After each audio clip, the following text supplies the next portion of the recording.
প্রিয় স্টুডেন্টস, আমি সুশেন্দু ঘোষ চলে এসেছি ডেইলি ট্রিক সিরিজের আরেকটি অঙ্ক নিয়ে। আজকের এই অঙ্কটা হলো অ্যালজেব্রা থেকে আসা খুবই কমন একটি অঙ্ক, প্রায় প্রতিটা পরীক্ষাতে দেয়।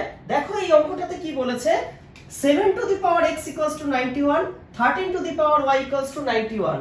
রাইট সাইডে দুটো ভ্যালুই সমান, অতএব আমাকে এটা মাথায় রাখতে হবে। আবার দেখতে পাচ্ছি 7 আর 13 গুণ করলে আমরা 91টা পাই।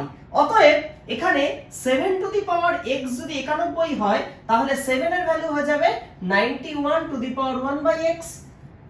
আবার ঠিক একইভাবে এখান থেকে আমরা বলতে পারি 13 এর ভ্যালু হয়ে যাবে 91 to the power 1 by y। তাহলে আমরা বলতে পারি 7 গুণ 13 মানে আমরা জানি 91 হয়। আবার এখানে 7 এর ভ্যালু এতটা, 91 এর ভ্যালু এটা। এখন এই দুটোকে যদি আমরা কনসিডার করি, তাহলে 91 টু দি পাওয়ার x গুণ 91 to the power y 1 by y equals to 91। তাহলে এখান থেকে আমরা কি পেয়ে যাব, 91 to the power 1 by x plus 1 by y equals to 91 to the power 1। তোমরা জানো কোন কিছুর উপর পাওয়ার 1 থাকলে সেই ভ্যালুটাই চলে আসে, আর গুণ থাকলে পাওয়ার গুলো যোগ হয়ে যায় যদি কিনা বেস সমান হয়।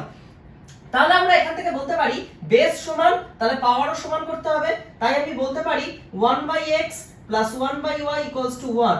তাহলে এখান থেকে আমরা এই সিদ্ধান্তে আসতে পারি যে xy নিচে থাকবে আর উপরে x প্লাস y চলে যাচ্ছে, তার ভ্যালু হয়ে যাবে 1। অতএব এখানে কোন উত্তরটা সঠিক হবে, অপশন ডি। আগের ট্রিক্সে তোমাদের যে অঙ্কটা শেখালাম সেখানে মাঝখানে প্লাস ছিল, এখানে মাইনাস দেওয়া আছে।